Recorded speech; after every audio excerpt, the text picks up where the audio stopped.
Nous allons donc parler du nom. Et vous allez voir que le nom a une signification très spéciale en hébreu. Si vous avez regardé le document que je vous ai envoyé, vous allez constater que dans le début, tout en haut, il y a donc deux écritures qui signifient, deux écritures les mêmes, même consonnes, et qui signifient autre chose. Mais lorsque nous faisons une lecture du texte sans voyelle, si on n'a pas de contexte, c'est très compliqué de comprendre de quoi il s'agit. Donc, le nom en hébreu, qui se dit Shem, c'est exactement la même chose. Et c'est là tout le mystère de la langue hébraïque, et j'allais dire tout son génie, et toute la beauté du texte, c'est que Shem, en réalité, lorsque vous dites Sham, c'est exactement le même mot. Ça veut dire là-bas.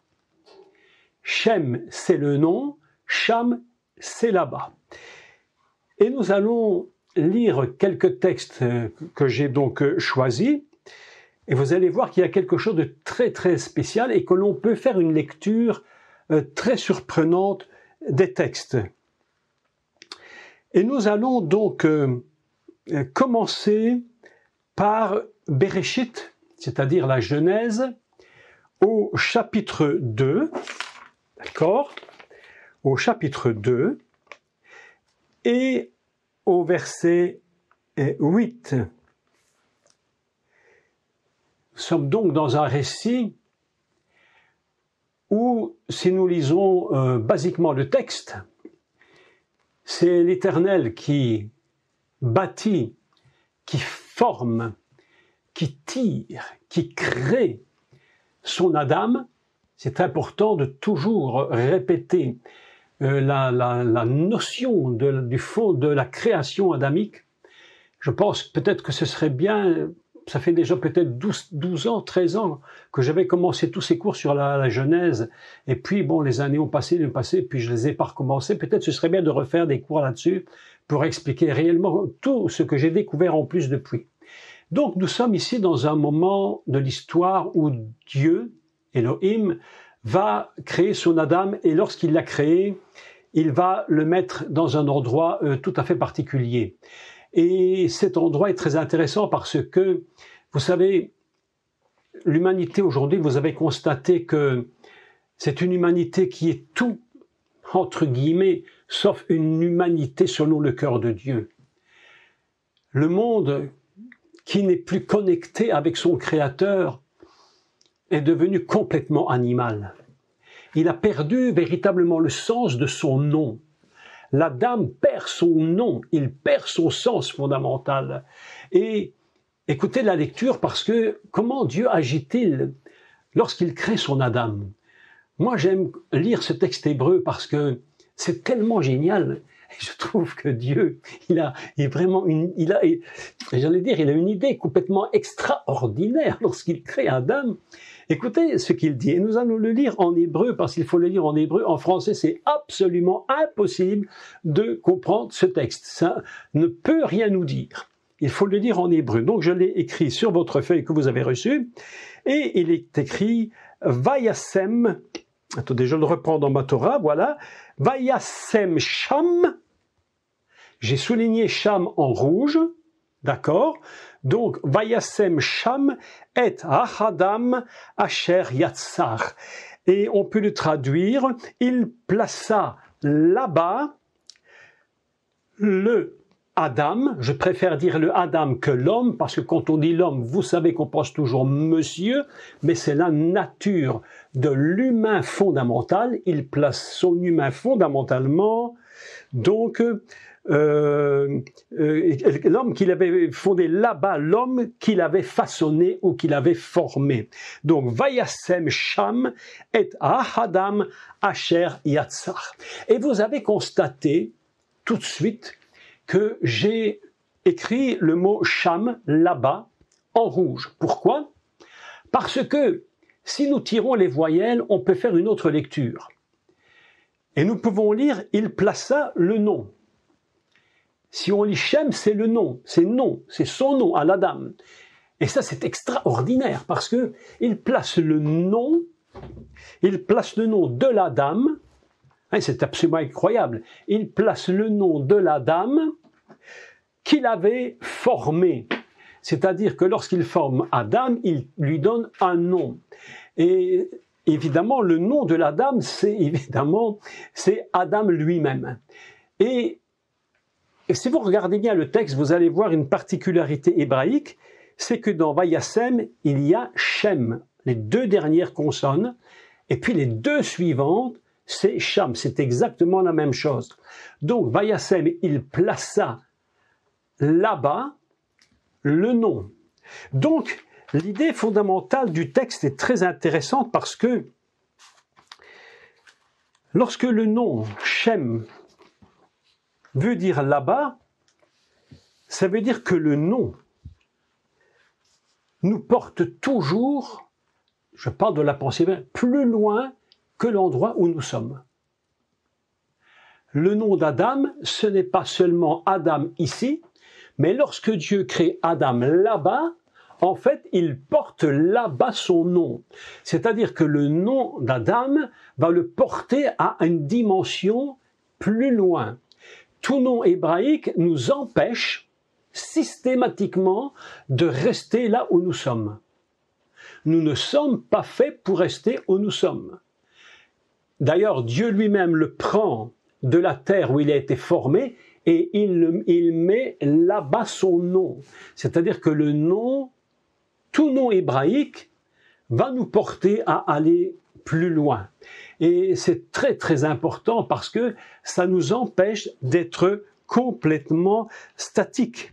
Avoir un nom, porter un nom, et nous en prendre quelques exemples, donc plus tard Abraham vers Abraham, Sarai vers Sarah, Jacob vers Israël, vous voyez que le nom ne peut en aucun cas nous garder statiques à l'endroit où nous sommes. Lorsque je porte le nom, je suis obligé d'avancer et de regarder plus loin.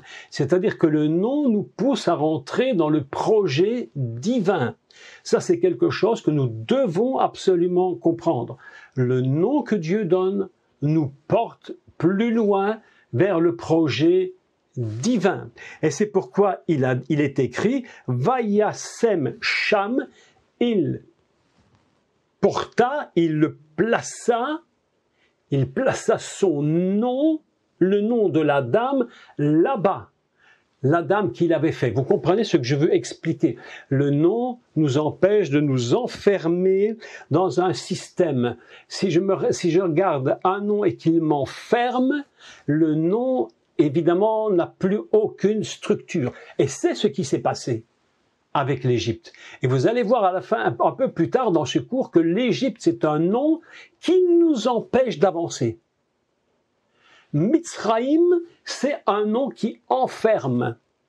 Et c'est pourquoi lorsque le peuple d'Israël, les enfants d'Israël sont en Égypte, Dieu va être obligé de casser la structure égyptienne pour que le nom Israël puisse le porter beaucoup plus loin que ce qu'il n'est. Et vous allez voir que dans Israël, il y a une quantité impressionnante de dimensions différentes. Donc, le nom, lorsque je porte en moi le nom, je ne peux en aucun cas rester à l'endroit où je suis. Je vais me porter plus loin. C'est le refus de rester statique. Je me porte en avant. Lorsque Dieu crée Adam, ce n'est pas pour lui dire « tu es là, eh bien, point final, tu resteras ». Non, il lui dit « va de l'avant et que ton nom te porte ». J'aime énormément ce que Moïse dit à Dieu, « quel est ton nom ?» C'est-à-dire, si je sais qui tu es, le nom que je vais connaître de toi, c'est un nom qui va me porter toujours plus loin. D'accord? Le grand problème de beaucoup de personnes, c'est que lorsqu'elles ont appris une chose, elles se contentent de ce qu'elles savent. Mais le véritable Adam fondamentalement créé, c'est celui qui est conçu, qui est formé pour toujours se porter plus loin. Et c'est le grand secret d'ailleurs de la science. Parfois c'est problématique, c'est vrai, mais la science c'est de se dire j'ai compris ceci aujourd'hui, demain je peux comprendre quelque chose en plus. Et je ne peux pas rester là. Si la science était restée à ce qu'elle était il y a quelques milliers d'années, ben nous ne serions pas en ligne ce soir. Mais parce que d'autres personnes, certaines ont cru qu'il était possible de la nature que Dieu leur a donnée de penser plus loin, eh bien la science s'est développée. Et ce que Dieu veut pour l'Adam, pour son Adam, c'est de le porter plus loin. Et lorsque nous lisons le mot Adam, nous comprenons que ce mot Adam n'est évidemment pas un prénom, mais c'est évidemment la capacité de cet être formé, dont il est écrit qu'il a été formé. Il est écrit Yatsar, Asher Yatsar, qu'il avait formé. Quand Dieu le forme, il va lui donner non seulement dans son être, mais le nom de la dame va lui donner d'atteindre un niveau absolument inimaginable, et ce niveau va se définir par 3 grandes lignes. Le nom d'Adam, c'est 3 points fondamentaux. C'est premièrement Aleph. Aleph, c'est soit Adam, soit Abraham, dont nous allons parler. Abraham, Dalet. C'est le nom qui se porte plus loin, et il va y avoir tout un cheminement pour arriver à Dalet, qui est David. Et David, c'est une porte entre le passé et le futur. C'est-à-dire que le nom nous oblige à ouvrir une porte en nous-mêmes et à nous transporter plus loin. Et de dire à Dieu, mais qu'est-ce que tu attends de moi ? Qu'est-ce que tu as prévu de moi pour le projet qui est le mien ? C'est pourquoi Shem et Cham, c'est exactement la même écriture. Le nom est là-bas, c'est la même chose. C'est pourquoi le texte est magnifique. Vayashem, Vayasem, Cham, il posa le nom de la dame qu'il avait formée. Et nous avons Aleph, Abraham, Dalet, David, même Mashiach. Et vous voyez que la notion adamique, et Paul l'avait tellement bien compris, que c'est la raison pour laquelle il va prendre tout le cheminement adamique du nom. Vous voyez la puissance du nom. C'est pas simplement Adam. C'est la puissance qui va le porter à devenir plus loin Mashiach. Et c'est pourquoi il est écrit Yeshua HaMashiach. Et Jésus, Yeshua, le Messie. Vous voyez que le nom porte en lui toute une signification absolument très, très, très importante, extrêmement puissante. Donc, il le tire de la terre et il le place où il place son nom. Et lorsque Dieu va appeler Abraham, il va le sortir d'un endroit, et là c'est toujours cette même phrase, mais qui est d'une importance évidemment capitale, lorsqu'il va lui dire Lech Lecha. Lech Lecha, c'est quoi Lech Lecha?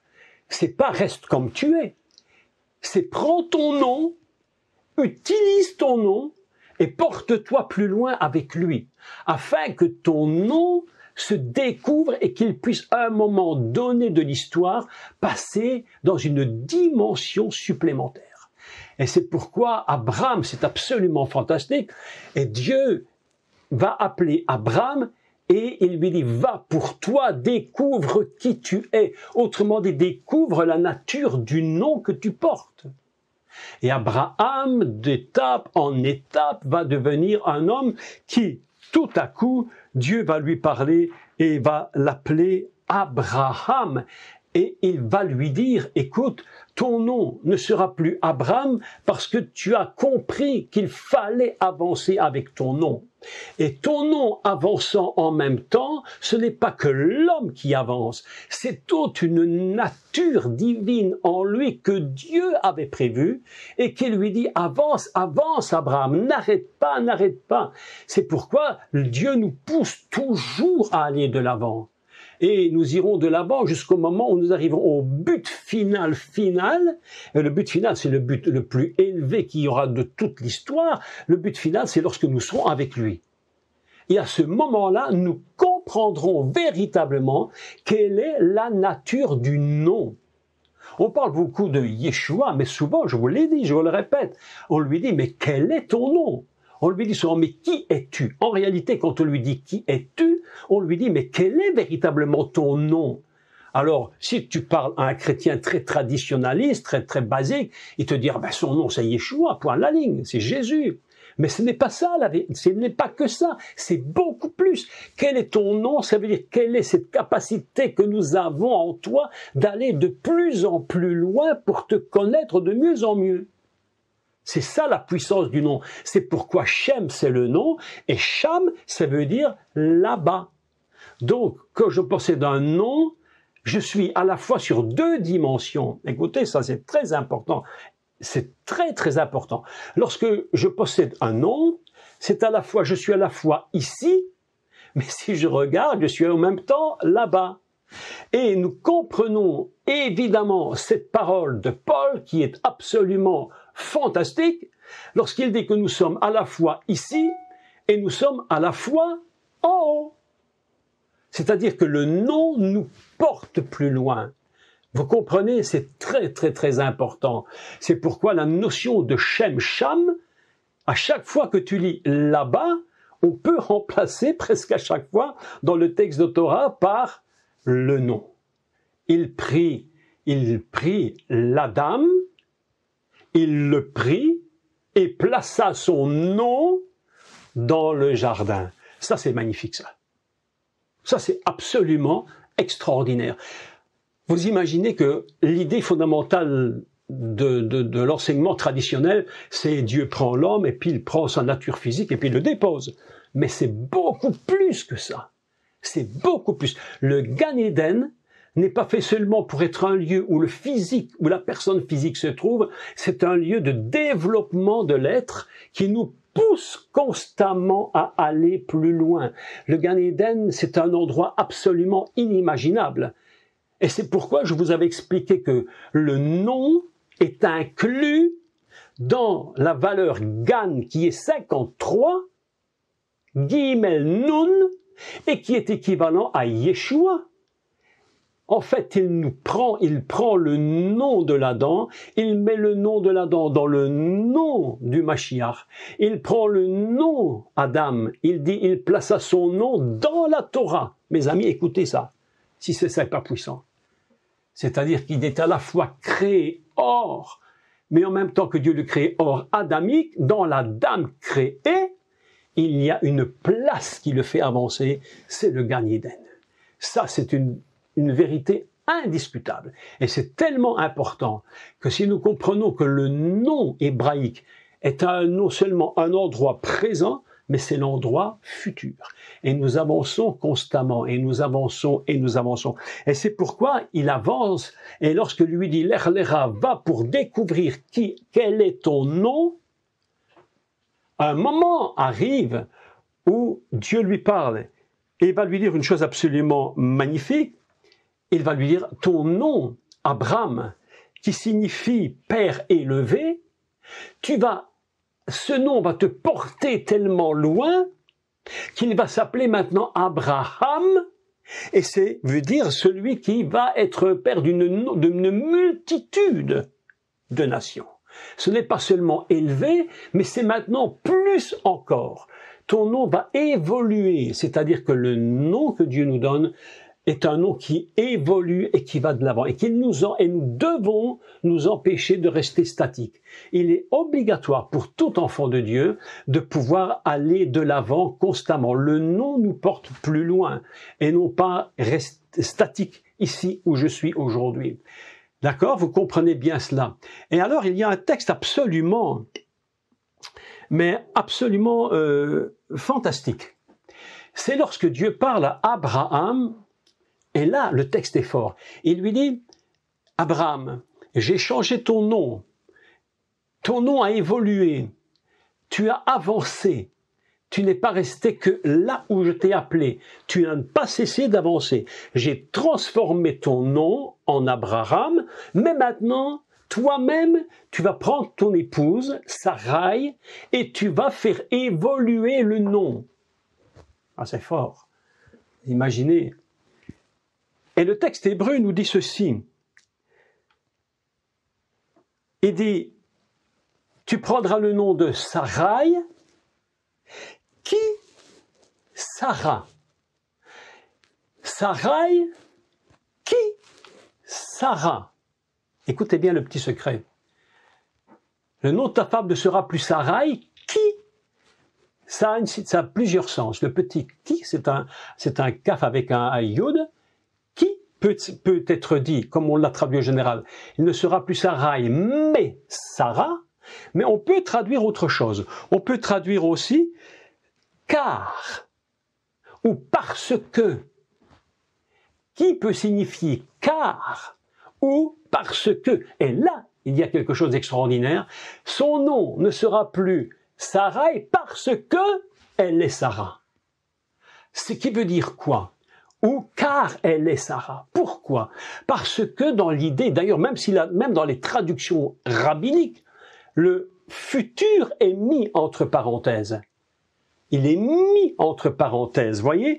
Parce que si je lis simplement car elle sera Sarai, c'est entre parenthèses. Mais si je lis car Sarai ou parce que Sarai, ça veut dire que dans la réalité, son nom possédait déjà en elle le futur.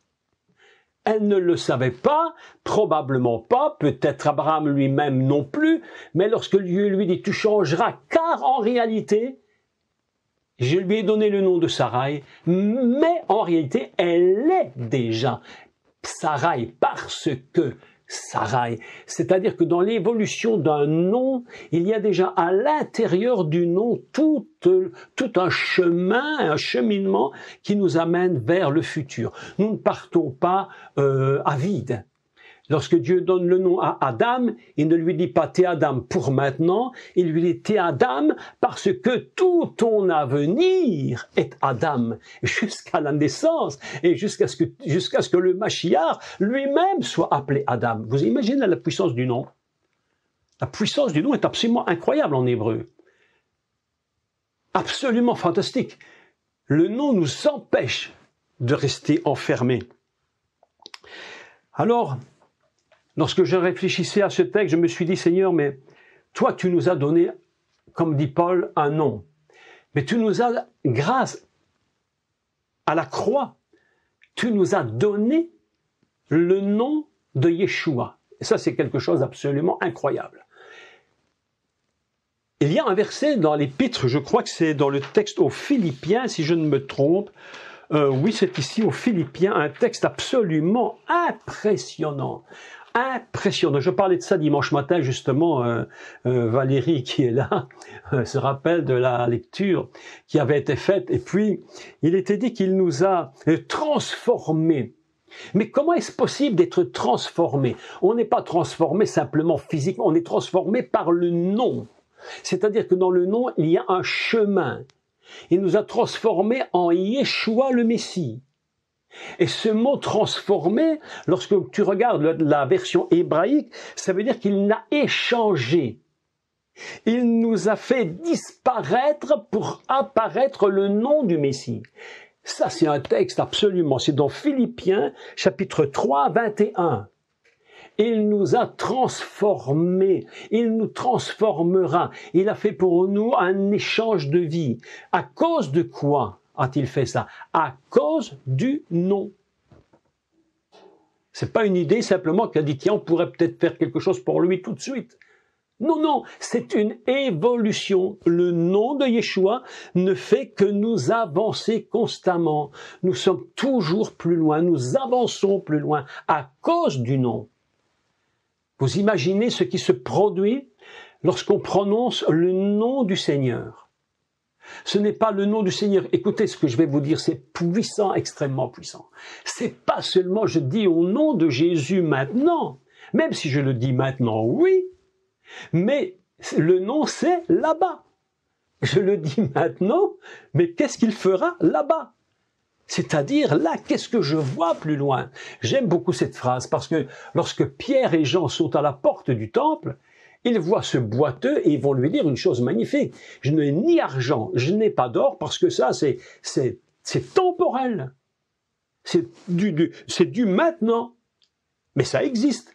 Il dit, je n'en ai pas, j'ai pas d'or, j'ai pas d'argent, je ne possède rien. Mais ce que j'ai, je te le donne au nom. Là-bas. Je te prends, toi le boiteux, et je te mets là-bas. Où je te mets là-bas? Mais là-bas plus loin, dans ta vie future. Dans ta vie future, je te vois déjà loin. Et Pierre lui dit, je te vois loin à cause du nom. Shem, Cham. Oh, c'est puissant. On pourrait presque oser traduire, mais c'est un peu extravagant, mais on pourrait oser dire, je n'ai ni argent ni or, mais là-bas, je te dis, lève-toi, parce que ta vie là-bas va être transformée. À cause de Shem, alors je te dis, Cham est possible. Vous voyez comment un seul mot hébreu, de deux petites consonnes, Shin, Mem, est en train de bouleverser un raisonnement. Au nom de Jésus, au nom de Yeshua, lève-toi et marche. C'est beau parce qu'il lui dit, à cause du nom là-bas, tu es capable de te lever ici pour aller là-bas. Ça, c'est puissant. Ça, c'est un truc absolument incroyable. Évidemment, quand on lit le texte comme ça, on a l'impression que le boiteux va se lever et puis il est content maintenant.